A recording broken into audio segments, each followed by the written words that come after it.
في بعض الناس بتسأل وتقول لك هو ليه ربنا سبحانه وتعالى بما انه عاوز يخلي العالم كله على الدين الاسلامي او الناس كلها على الدين الاسلامي، طب ليه بعت سيدنا عيسى بين النصرانيه او المسيحيه، وليه من قبله بعت سيدنا موسى باليهوديه؟ ليه ربنا ما بعتش الاسلام على طول مباشره؟ هو ده برضه سؤال احيانا بعض الناس بتفكر انها تساله. الاجابه على فكره سهله جدا، بسيطه جدا، وفي نفس الوقت منطقيه لابعد الحدود. هقول لك مثال بسيط ونفهم منه برضه الدنيا ماشيه ازاي. انا لازم ادرس ابتدائيه وابتدي ادرس مناهج معينه.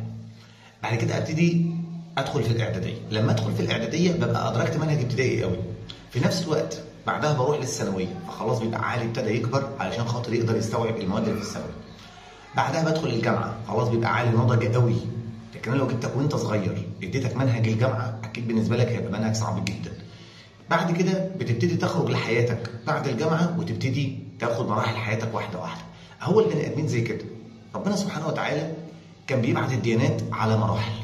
يعني بعت الاول الديانه اللي يعني لو نفتكر الديانات اللي مثلا اللي كانت موجوده في الاول خالص، هي ما كانتش ديانات، الرسالات يعني، اللي هو مثلا سيدنا صالح، شعيب، هود، ابراهيم، اسماعيل. الناس دول كان كل عباداتهم التوحيد، يعني هم ازاي يخلوا الناس يؤمنوا بان في اله ايه؟ واحد. ما كانش عندهم التكليفات الرئيسيه زي الصلاه والصوم والعباده والحج والكلام ده كله. لكن لما بقى جت الديانه اليهوديه بقى في التزامات بسيطه. لما جت الديانه المسيحيه بقى في التزامات اعلى. لما جه الاسلام بقى في التزامات اكبر واكبر. فربنا هنا بيخلي النفس تمشي على مراحل لحد ما توصل لدرجه الكمال والاستقبال. ما هو انا لو بعت واحد مثلا زي صالح او زي هود او زي ابراهيم او اسماعيل وخليته يامر الناس بانهم يصوموا شهر 30 يوم، وانهم المفروض لو معاهم فلوس يحجوا البيت الله، والمفروض ان هم بيصلوا 5 اوقات، والمفروض ان هم بيطلعوا زكاه عن مالهم، والمفروض ان هم يعملوا كذا وكذا وكذا، الامور دي هتبقى بالنسبه لهم شاقه وصعبه.